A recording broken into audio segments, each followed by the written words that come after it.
Good evening. ഒരു Buddhist ടെമ്പിളിൻ്റെ ഇൻറ്റീരിയറാണ് ഞാനിപ്പോൾ കാണിക്കാൻ പോകുന്നത്. ഇവിടെ ചുമന്ന കളറിൽ ലാൻറ്റേൺസ് തൂക്കിയിട്ടിരിക്കുന്ന കാണാം.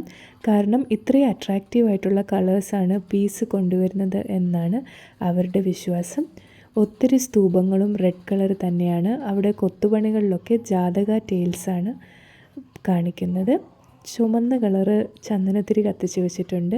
ഹെവനിലുള്ള ആളുകളുടെ ശാന്തിക്ക് വേണ്ടിയിട്ടാണ് അവരത് എപ്പോഴും കത്തിച്ച് വെക്കുന്നത്. ഇൻട്രസ്റ്റിംഗ് ആയിട്ടുള്ളൊരു ഫാക്റ്റ് എന്താണെന്നറിയോ? മെൻസ്ട്രേറ്റിംഗ് ആയിട്ടുള്ള സ്ത്രീകൾക്കും ബുദ്ധിസ്റ്റ് ടെമ്പിളിൽ എൻ്റർ ചെയ്യാവുന്നതാണ് ഏതൊരു സമയത്തും. അങ്ങനെ പ്രത്യേകം ഡ്രസ് കോഡൊന്നുമില്ല. പിന്നെ ഒരു എത്തിക്കൽ നോംസിന് വേണ്ടി ഷോൾഡറും നീസും കവർ ചെയ്യണം എന്ന് പറയുന്നെന്ന് മാത്രമേ ഉള്ളൂ. മോറോവർ ഇതൊരു സമാധാനത്തിൻ്റെയും ആത്മശാന്തിയുടെയും മൈൻഡ്ഫുൾനെസ്സിൻ്റെയും റിലീജിയനാണ്. നമ്മുടെ സിദ്ധാർത്ഥ രാജകുമാരൻ വേറെ നാടുകളിൽ, പ്രത്യേകിച്ച് തായ്ലൻഡ്, ടിബറ്റ്, ഭൂട്ടാൻ അവിടെയൊക്കെ പോയി വളർത്തിയെടുത്ത ഒരു ഇന്ത്യൻ റിലീജിയനാണ്.